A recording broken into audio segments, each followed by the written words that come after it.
एक बहुत बड़ा विशाल पेड़ था। उस पर बीसियों हंस रहते थे। उनमें एक बहुत सियाना हंस था, बुद्धिमान और बहुत दूरदर्शी।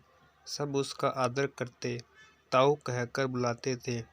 एक दिन उसने एक नन्ही सी बेल को पेड़ के तने पर बहुत नीचे लिपटते पाया। ताऊ ने दूसरे हंसों को बुलाकर कहा, देखो, इस बेल को नष्ट कर दो।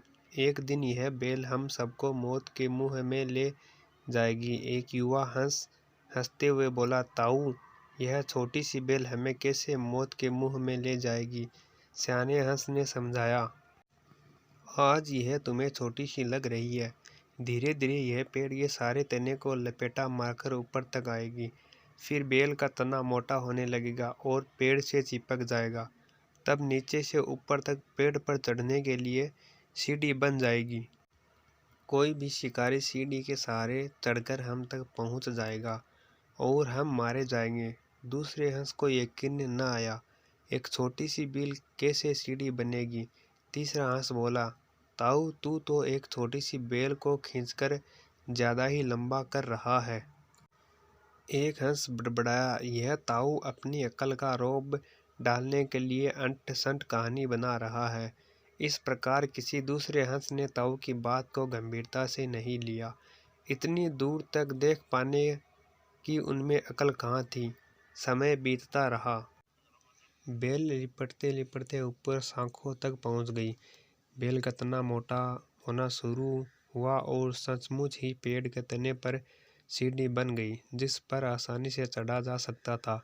सबको ताऊ की बात की सच्चाई सामने नजर आने लगी, पर अब कुछ नहीं किया जा सकता था, क्योंकि बेल इतनी मजबूत हो गई थी कि उसे नष्ट करना हंसों के बस की बात नहीं थी। एक दिन जब सब हंस दाना चुगने बाहर गए हुए थे, तब एक शिकारी उधर आ निकला। पेड़ पर बनी सीढ़ी को देखते ही उसने पेड़ पर चढ़कर जाल बिछाया और चला गया। सांझ को सारे हंस लौट आए। पेड़ पर उतरते ही शिकारी के जाल में बुरी तरह फंस गए।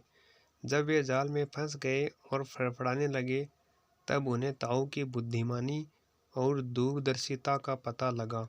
सब ताऊ की बात न मानने के लिए लज्जित थे और अपने आप को कोस रहे थे।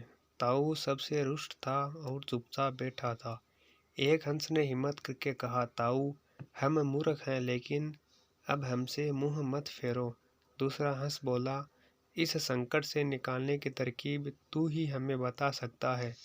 आगे हम तेरी कोई बात नहीं टालेंगे।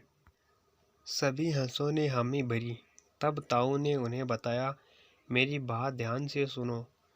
सुबह जब शिकारी आएगा तब मुर्दा होने का नाटक करना। शिकारी तुम्हें मुर्दा समझकर जाल से निकाल कर जमीन पर रखता जाएगा। वहाँ भी मरे समान पड़े रहना। जैसे ही वह अंतिम हंस को नीचे रखेगा, मैं सीटी बजाऊंगा। मेरी सीटी सुनते ही सब उड़ जाना। सुबह शिकारी आया।